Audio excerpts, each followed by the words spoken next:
Hello, everybody. Thank you for tuning in, as always, to my channel, What Did Kathy Watch? Please accept my apologies for not being around for a while. I truly do have some, I don't know, animal blood, primal blood, or something in me, because since the last video I posted, it's been cold. It's been cold and it gets dark earlier and earlier, so your girl has just been doing two things, like a bear in hibernation. I eat and I sleep. I'll sleep for 4 or 5 hours, wake up, eat a little something, and go back to sleep. So that's what I've been doing. But today, what I was doing to begin with was looking for my bus pass. I was so proud when I got my senior citizen bus pass, and I've had it for almost 8 years. And today I was going to go to the shops, get some stuff, finish the little bit of Christmas shopping that I had left to do. And I was at the bus stop with my bags, got on the bus, reached in my handbag, and no bus pass. So, I held up the queue because I'm digging for it, couldn't find it. And because I'm so used to having a bus pass, I had no cash on me. So, I hastily vacated the bus, came back home, and tore up the house for an hour looking for it. I very rarely lose things. Very rarely. I mean, you guys who are regular to the channel, you've seen my house, so you can tell I'm like major organized. But I couldn't find this, so in the end, I gave up and, did what I always do, settled in on the sofa and just watched TV.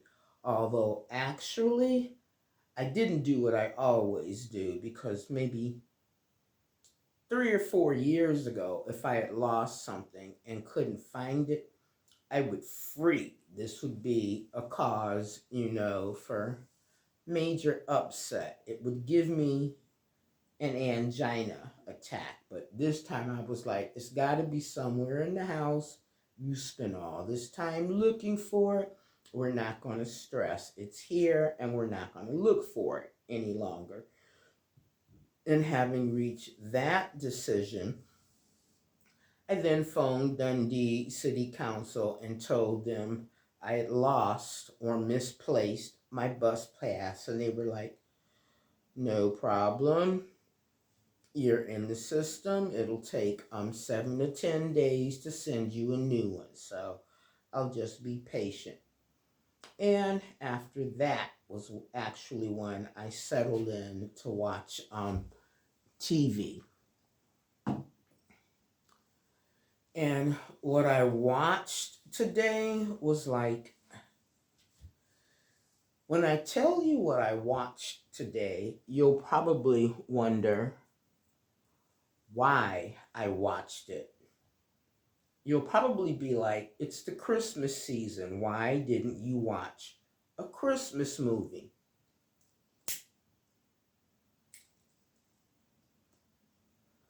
But you will also know, if you are a regular to this channel, how curious I am. That's number one.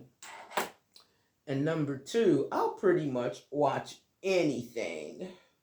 And I like, true crime stuff. So Netflix had this documentary on.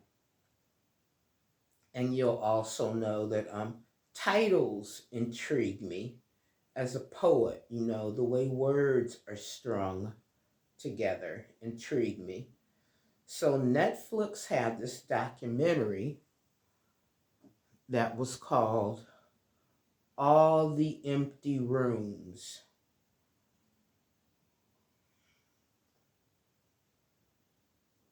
Think about it. All the empty rooms.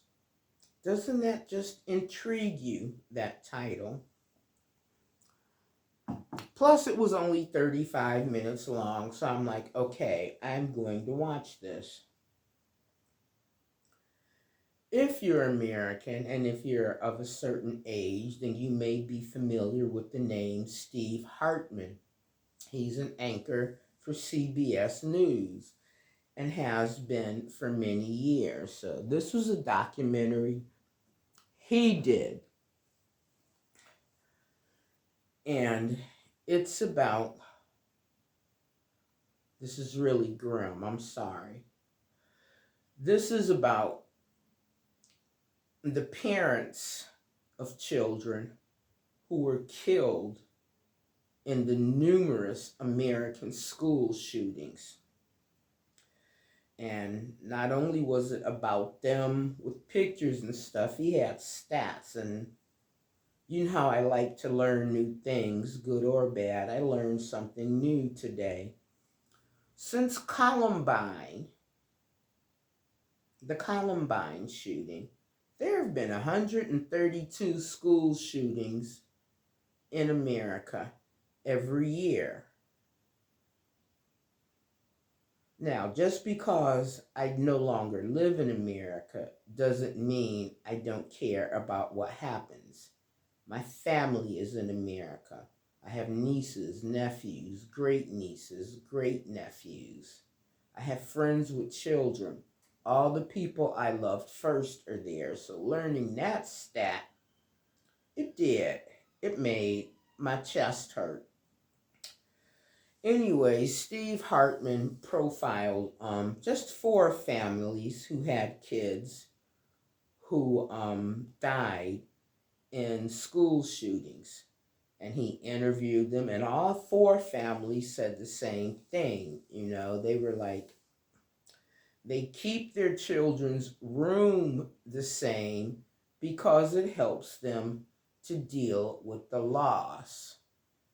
But the grief, and there's one family, I think it was the Calzaris family. The little girl was 9 years old and she had 3 older brothers. And all these years later, she died in 2019. The documentary has just come out. These kids were sobbing, and it literally broke my heart, But in a way, I get it, and all of the parents said the same thing. They keep it because it's a way to keep the person with them. And they all said they go in the rooms and talk to their missing child every day. And that I get because I have someone in my life that I lost many, many years ago. And I talk to him every day. And since my mom's passing in 2017, I tend to talk to her. If not every day, at least 3 and 4 times a week. All the things that I wish I had said to her when she was alive. And a lot of them I wrote in letters to her, but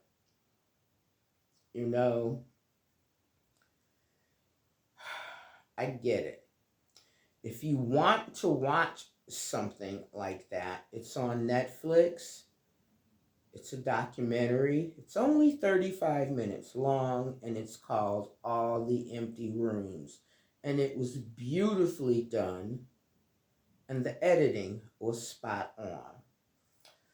So, after that, I put up a few more Christmas decorations in my house. I love Christmas.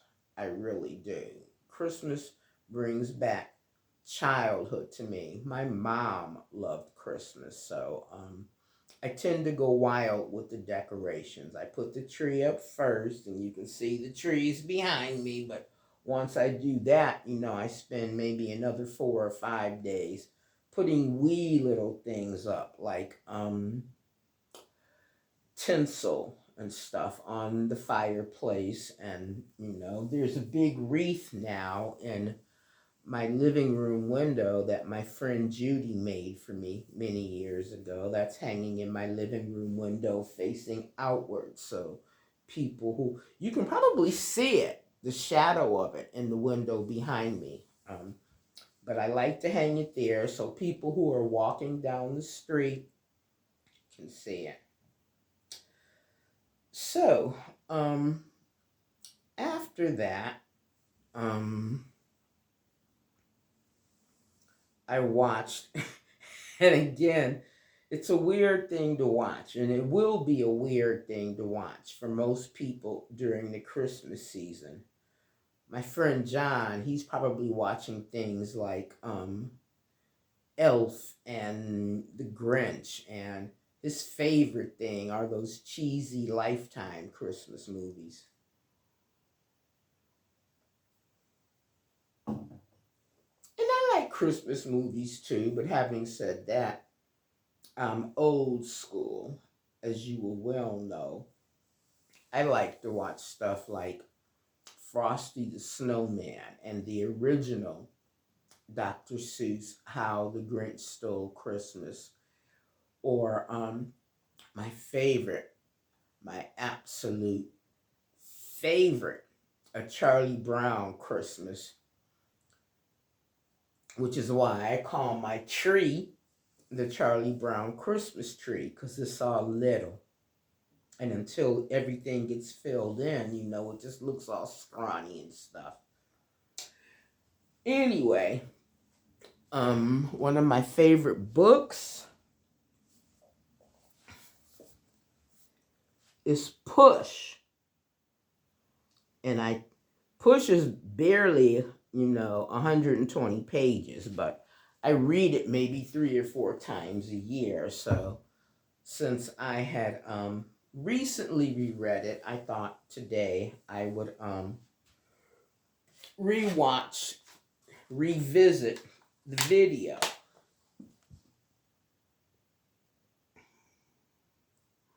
I love Gabourey Sidibe, despite her size. Beauty is, to me anyway, it's, it really is in the eye of the beholder. So she's big. Her skin is perfect. Her smile sparkles. Her eyes shine. I think she's beautiful. But, if you've seen the movie, then you will probably wonder, why are you watching this right before Christmas? Because I like the movie. The only thing I don't like about the movie is that the ending is not true to the book. So that's what I did today. I watched stuff so-called normal people would not watch during the Christmas season. And I tore up my house looking for my bus pass. So that's it. I'm holding steady at 174 subscribers. To my friends, my subscribers and my friends, because I talk to you guys so much, my subscribers, I've come to think of you as friends. To my friends who have, loved my most recent dance video, thank you. And as soon as I can figure out something, that I want to dance on, I'll do a new dance video. So, as always, if it's your birthday, happy birthday. If you've had good news recently or something good happened, then get your party on and celebrate it. If you are grieving or mourning, know that you are not alone. I will keep you in my prayers. And as always, please stay safe and live well. And I'll see you in the next video. Bye for now.